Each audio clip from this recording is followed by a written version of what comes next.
सत श्री अकाल बेटा जी। लास्ट वीडियो में हमने देखा फिलॉसफी की बात की। एटम एक आइडिया के रूप में देखा, यानी कि कोई भी पार्टिकल छोटा करते जाएं, लास्ट में हमें एटम ही मिलेगा। पर यह बात थी बहुत पुरानी, लगभग 500 बीसी की। आज जो हम वीडियो स्टार्ट करने वाले हैं वो बात करेंगे हम 18वीं शताब्दी के अंत की, जहाँ पर साइंटिस्ट ने एक्सपेरिमेंटेशन और वैलिडेशन करना शुरू कर दिया। यानी कि जो भी कुछ कहा गया है, क्या ये सच्चाई में है, इस पर टेस्ट होने लगे, इस पर एक्सपेरिमेंट होने लगे। तो वो कौन से साइंटिस्ट थे, चलिए उनके बारे में इस वीडियो में बात करेंगे। चलिए रीडिंग स्टार्ट करते हैं।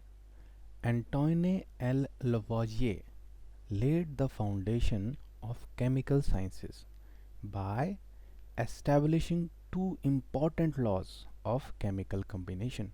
कोई भी केमिकल किस तरह से कंबाइन होते हैं, इसके ऊपर लेवोजिए ने दो लॉ निकाले जो एक तरह से फाउंडेशन बने केमिकल साइंसेस की।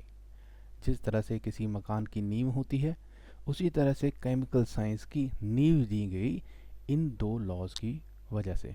ये दो लॉ कौन से थे, चलिए आगे पढ़ते हैं। Laws of chemical combination. The following two laws of chemical combination were established after much experimentations by Lavoisier and Joseph L Proust. ये दो साइंटिस्ट थे जिनकी बहुत एक्सपेरिमेंटेशन के बाद, क्योंकि अब बात फिलॉसफी की नहीं रही, अब जो भी बात कही जाएगी उसके पीछे एक एक्सपेरिमेंट भी होगा, एक प्रूफ भी होगा, एक वैलिडेशन भी होगी, जिससे वो वैलिडेट कर सकेंगे कि हम जो भी कह रहे हैं वो सत्य है। तो चलिए सबसे पहले लॉ की तरफ चलते हैं। सबसे पहला लॉ है law of conservation of mass. Mass का कंजर्वेशन, मास को कंजर्व करना। तो जो कंजर्व वर्ड है इसको पहले समझ लिया जाए एक एग्जाम्पल की हेल्प से। यहाँ पर मैं एग्जाम्पल ले रहा हूँ, एक डब्बे में 3 बॉलें थी। उसी तरह से ये डब्बे जो थे 3 बॉलों के साथ मैंने 3 अलग अलग बच्चों को दिए। देखते हैं बॉल कंजर्व कौन करके रखता है। अब एक दिन बाद वो मेरे पास आते हैं और मुझे डब्बा वापस करते हैं। पहले बच्चे ने मुझे डब्बा दिया, मैंने खोल कर देखा, अरे इसमें तो एक बॉल मिसिंग है, मैंने तो आपको 3 दिए थे, आपने तो कंजर्व करके नहीं रखे। दूसरे बच्चे के डब्बे को देख लेते हैं, उसने जब वापस लौटाए तो 3 की जगह मुझे 4 कर दिए। तो क्या ये कंजर्वेशन हुई? नहीं, आपने भी कंजर्व करके नहीं रखे।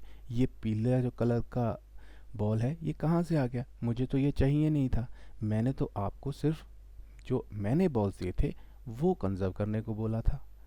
थर्ड केस में क्या हुआ, जैसे बॉल मिले थे उसी तरह से मुझे बॉल वापस मिल गए। हाँ, आप कहेंगे कि बॉल का अरेंजमेंट डिफरेंट हो गया, क्योंकि कुछ रिएक्शन हुआ होगा, कुछ खेला होगा बच्चे ने, बट वापस रख दिया। पर मुझे तो मतलब है कि मुझे जो 3 बॉल मिले वो मेरे ही बॉल हैं, उनका वेट उतना ही है, कोई दूसरी बॉल तो नहीं आ गई। जो थर्ड केस है, यहाँ पर कंजर्वेशन हो रहा है। यहाँ पे कंजर्वेशन नहीं हो रहा, यहाँ पे कंजर्वेशन नहीं हो रहा है। न ज़्यादा न कम, ना कुछ उसमें से जाए ना कुछ अलग ऐड हो जाए। जितना पहले था उतना ही बाद में मिले। अब इसी एग्जाम्पल को हम अगर थोड़ा सा रॉ केमिकल रिएक्शन में देखें तो वो कैसा होगा। अगर मैंने बच्चे को हाइड्रोजन और ऑक्सीजन एटम दिया और उसने मुझे सिर्फ हाइड्रोजन वापस की, तो क्या होगा? कंजर्वेशन होगी। आंसर आपको पता है। मैंने आपको हाइड्रोजन और ऑक्सीजन दी, आपने मुझे ये HO और नाइट्रोजन दे दिया, क्या कंजर्वेशन हुई? आपको आंसर पता है। अगर हाइड्रोजन और ऑक्सीजन आपको दी और आपने मुझे OH वापस किया, हाँ अरेंजमेंट अलग है, बट यस कंजर्वेशन हो गई। जितनी पहले बॉल्स थी जो हमने पिछले एग्जांपल में ले रहे थे उतनी ही मुझे वापस मिल गई। अरेंजमेंट डिफरेंट हो गया, कोई बात नहीं। अगर इनका भार भी कर लूँगा तो जितना भार पहले था इस रिएक्शन से पहले, इसका मतलब रिएक्शन है, इस एरो से मतलब क्या है, कोई रिएक्शन, केमिकल रिएक्शन, बाद में भी उतना ही रहा। तो अब यही क्वेश्चन पूछते हैं हमारे पहले साइंटिस्ट। वो साइंटिस्ट हैं लवॉजिए, जिन्होंने दिया लॉ ऑफ कंजर्वेशन ऑफ मास। मतलब कोई भी केमिकल रिएक्शन हो, उसमें जो स्टार्टिंग में भार होगा और जो बाद में भार होगा, स्टार्टिंग में जैसे बॉल्स का एग्जांपल लिया था और बाद में जो बॉल्स का एग्जांपल लिया था, वो हमेशा सेम रहेगा।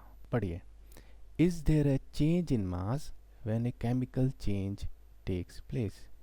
क्या केमिकल चेंज या केमिकल रिएक्शन होता है तो मास चेंज होता है? एक एग्जांपल लेते हैं।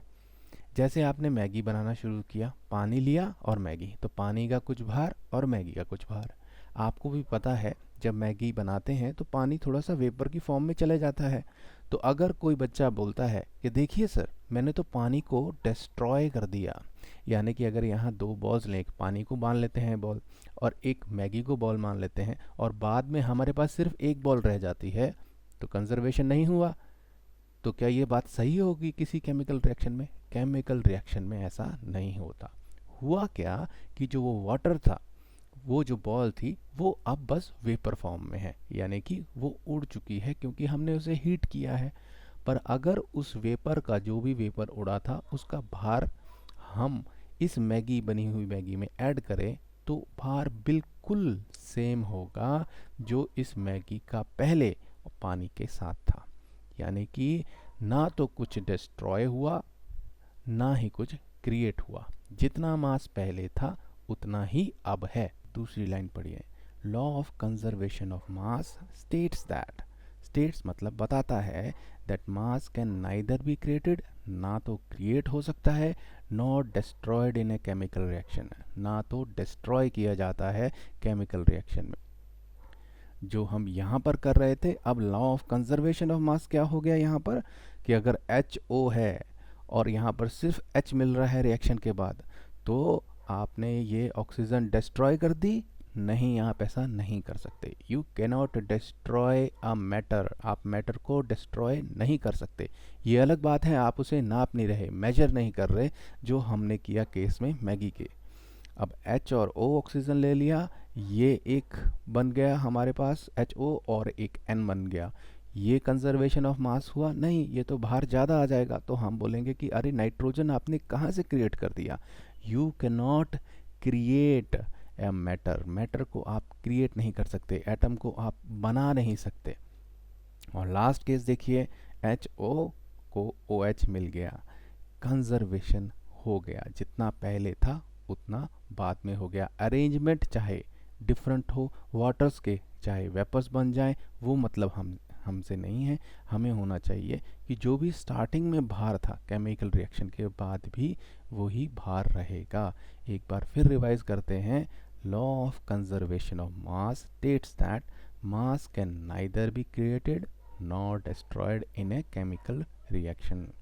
यानी कि ना कोई मरता है ना कोई मारता है, जैसे गीता में लिखा है। यानी कि मास को आप क्रिएट नहीं कर सकते, बना नहीं सकते, खुद बना नहीं सकते, और ना तो आप उसको डिस्ट्रॉय कर सकते हैं। जो लवॉजिए थे, उन्होंने क्या लॉ दिया? लॉ ऑफ कंजर्वेशन ऑफ मास। पर क्या ये एक फिलॉसफी थी? सिर्फ कहने की बात थी? नहीं, उन्होंने इसको प्रॉपर एक्सपेरिमेंटेशन, बहुत से एक्सपेरिमेंट किए और उसके बाद ये प्रूफ भी किया, साइंटिफिकली प्रूफ किया कि मैं ये जो बोल रहा हूँ ये सत्य है, ये सच है।